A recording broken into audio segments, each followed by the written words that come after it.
sa aking pananaw, merong tatlong napaka-importanteng issue na lumabas ngayon. Unang-una na dito ay pinakita ni Senator Enrile ang pagka-importante ng impeachment body na umuupo with the mandate or with the authority emanating from the Constitution para paglitisin itong issue tungkol kay Chief Justice Corona.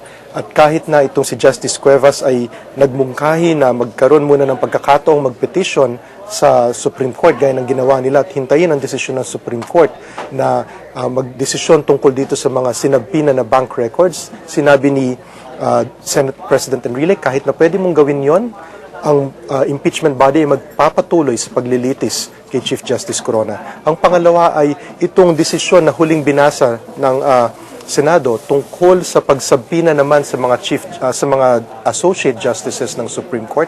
Ang sinabi ng Senado ay bilang isang paggalang sa isang co-equal at separate branch of government, hindi nila i-issuehan ng sabina itong Supreme Court justices. At ang pangatlo, na pinaka-importante siguro para sa mga manunood, ay itong natuklasan na bank deposits ni Chief Justice Corona na nitong huling taon na 2010 ay nagkakahalaga ng mahigit 19,700,000 pesos, samantalang ang kaniyang cash and investments na nilista sa kaniyang SALN ay nagkakahalaga lamang ng 3,500,000.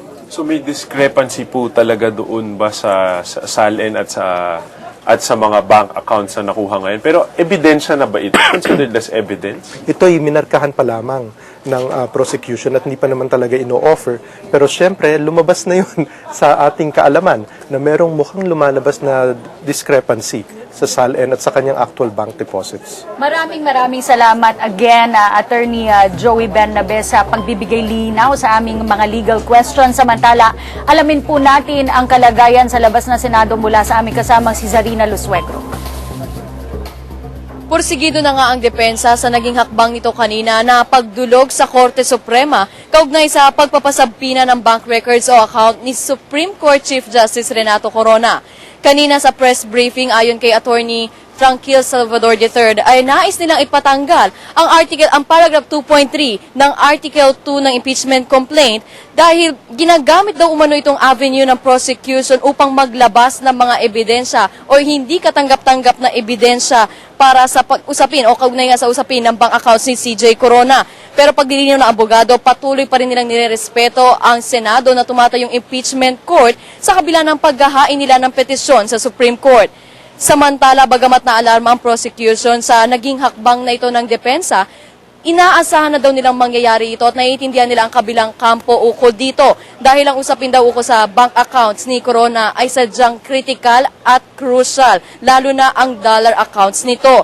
Gayunman naniniwala ang prosecution na ang Senado pa rin ang natatanging may kapangyarihan na magdesisyon at makinig sa isang impeachment case.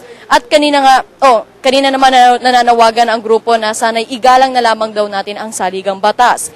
At kanina nga matapos ibasura ng impeachment court ang mosyon ng depensa ukol nga doon sa pagpapasabina ng bank account si Corona, prinisinta na ng prosecution ng una nilang witness o unang representante ng dalawang pribadong bangko na pinasabina. Pasado alas 4:30 ng hapon nang dumating dito sa Senado si PS Bank President Pascual Garcia III kasama ang ilan nitong legal counsels.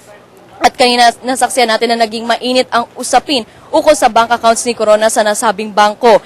Pinangunahan kanina ni Attorney Demetrio Custodio ang direct examination dito at kung ating matatandaan, si Attorney Custodio ay tumayong abogado ni Hubert Webb sa Visconde Massacre. At yan ang pinakahuling detalye dito sa Senado. Ako si Zarina Lusuegro para sa Paglilitis Katarungan para sa Bayan. Back to studio with Kathy and Gio. Maraming salamat sa Rina Lusuegro at dito nga po nagwawakas ang ika-14 na araw ng paglilitis ni Chief Justice Renato Corona. Magbabalik po magpapatuloy ang paglilitis bukas alas 2 ng hapon. Ako po si Gio Tingson sa pinag-isang lakas ng PTV, IBC at 15 radio stations at cable networks nationwide. Maraming salamat po. Live po kami mula sa Senado. At ako naman po si Cathy San Gabriel. Maraming salamat at mabuhay Pilipinas.